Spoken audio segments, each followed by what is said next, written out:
In the dynamic world of the oil marketing industry, few companies have achieved what Staroil has accomplished.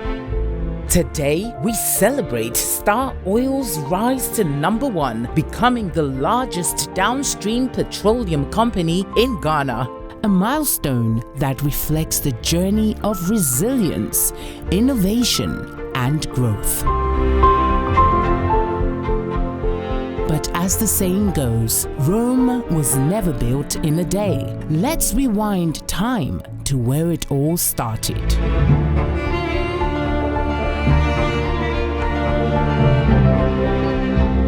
It all began with a vision. The vision of a few dedicated individuals who saw an opportunity to make a difference. What really prompted us to pull heads together to enter into this venture was we were running Inland Canoe Fishermen Council at that time, led by Mr. Vincent Kalenji. He actually invited me to come down to assist him with that NGO. Along the line, Goel was the sole distributor, and we realized that they are not doing to our satisfaction because they are concentrating on the coastal fishermen. Meanwhile, the inland fishermen also produce a lot of fish to the fish market in Ghana. So myself and Mr. Kalenji met, and the interest came up that we need to take care of our own fishermen. Inland Canoe Fishermen Council was established to help the fishermen have access to the premise fuel. And then from then, they started giving the fishermen the fuel together with the boat operators.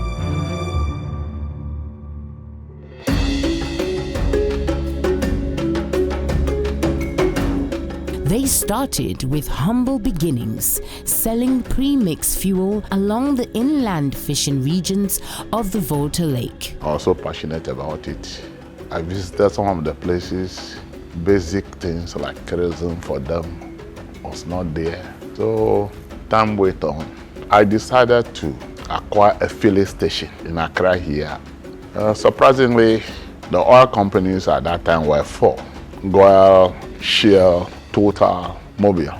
None of them agreed to my request. So I was so devastated. We were there when I heard the news of deregulation, which paved way for private people to set up an oil company. So I invited my friend, Magaya Lutrot. I discussed it with him. We decided to put up this company. Since we are very new and we don't have the experience to take up this venture, we decided to call on some of our friends and colleagues. One of them, Victor Alassan, we decided to rope him in to join us and lead the company as the first managing director of Staroil.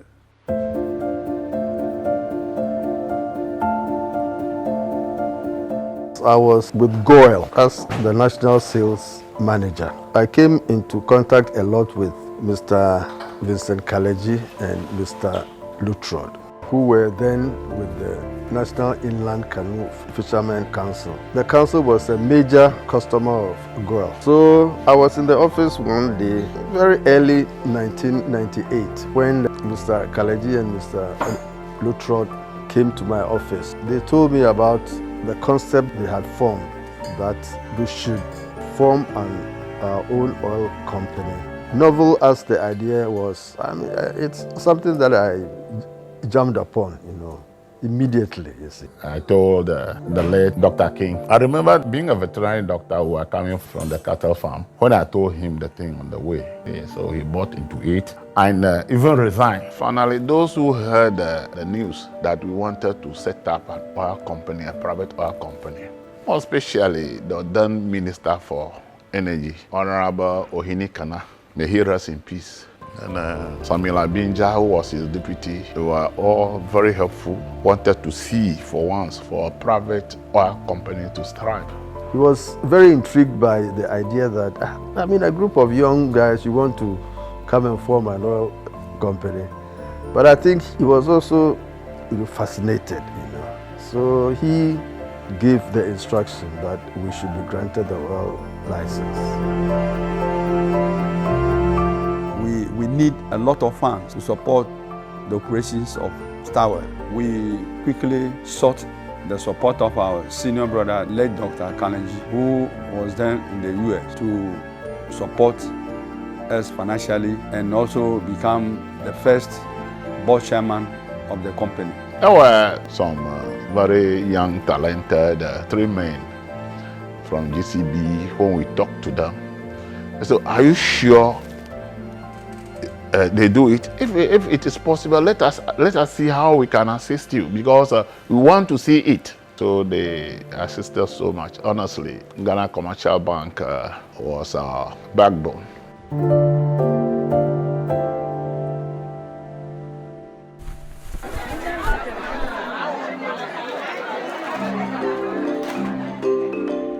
We had the first office at Dansuma and a satellite office at Adabraka Market. Since fishmongers in Adabraka Market are part of the fishermen, I had an office in the market. After some years, we had an office opposite the market. So we moved the Dansuma offices also to Adabraka. Or you have a whole lot of offices there, the story building. We had to struggle a lot with the tour management. Before, we were given our first supply, 13,500 liters of kerosene. It was the beginning of big things to come. Then along the line, as we have also realized that growth is very important to any industry that started life, we also decided to go into the third product, that is petrol. We applied and were able to secure a Japanese grant at that time, which enabled us to import our first set of 40 motorized pumps. After installing those pumps at the stations, the whole outlook on the company changed. From these humble beginnings, Staroil emerged, formalizing rural petrol filling stations and uniting them under a common umbrella. With determination and hard work, they expanded their network, bringing together over 300 sites across the country. We were in places like Yeji, Dobronga, Hafo. So that also gave us a certain market share, which the big four were not catering to. Staroil strategically positioned itself as a low-price competitor, investing in cutting-edge IT systems to enhance efficiency and business controls. In 2018, we decided to embark on a journey to implement an IT program that would help us eliminate the role of dealers in our network of stations. Over that period, we've moved the number of stations in the network from 85 stations to 254 stations as at November 2025. The use of IT has significantly led to cost reductions that we are able to pass on to our customers. Today, they proudly hold the position of the largest distributor of petroleum products in Ghana. The staff of Staroil are well motivated and carried out their duties effectively and efficiently through a combination of various strategies and practices. We've also put in place performance incentive systems for our customer service attendants and station managers. These ensure that service delivery meets or exceeds our customer expectations. At Staroil, we are strictly regulatory compliant and ensure that our outlets are safe and secure for our customers and staff.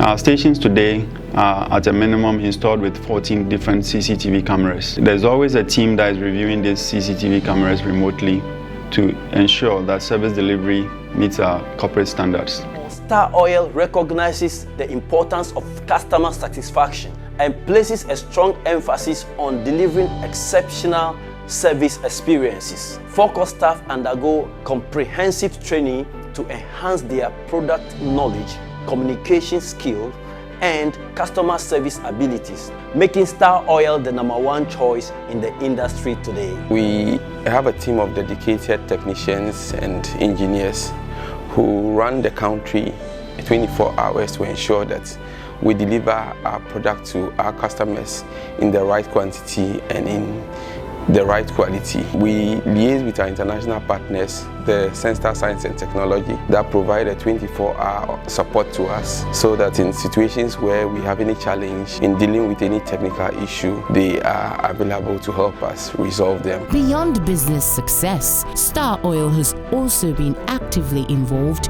in giving back to the community and protecting the environment. A team from Staroil Limited came to assess a place where they wanted to put a structure for Tapa Sike Copper and its environs. And as it stands now, the project is fully completed. Beyond this school building, we recognize that safety on the lake remains a concern. To further protect children and all community members who may still need to cross, Staroil has provided 500 life jackets. This is more than just an investment in education. It is an investment in the lives of the people of CK Copper. They have embraced social responsibility as an integral part of their journey, offering medical support through the Onameto Foundation. Staroil have been providing support for the past decade. Staroil have come to our aid again to renovate and expanded our existing accident emergency center. On that note, we want to say a very big thank you to Staroil Ghana. We say that this gesture was laudable. We pray that whilst you do your job, you continue to remember your corporate responsibility. And our words I can say is that everybody must make sure that they patronize Staroil products, so that at the end of the day we know whatever profit is going to be used to invest in health. And you know, health is wealth and health is life. They have also sponsored a total of 79 brilliant but needy students across secondary and tertiary school cycles. I wasn't able to pay my fees, but then Onameto Foundation came through for me by assisting me in paying all my fees from level 100 to 400, including my hostel fees. I'm a proud beneficiary. I'm a proud beneficiary. I am a proud beneficiary of the Onameto Foundation. We would like to thank all our star savers once again for bringing us to this enviable position of #1 in this industry. No one gave us a dog's chance of becoming the market leader just a few years ago. But because of all the things we've done to deal with the pain points of our customers, today we are at #1, and we'd like to sincerely thank them all. Let us applaud the sacrifices of its founders, the dedication of its employees, and the trust of its stakeholders. This milestone marks the beginning of a new chapter filled with continued growth, innovation, and excellence. Staroil, quality and affordable fuels for all.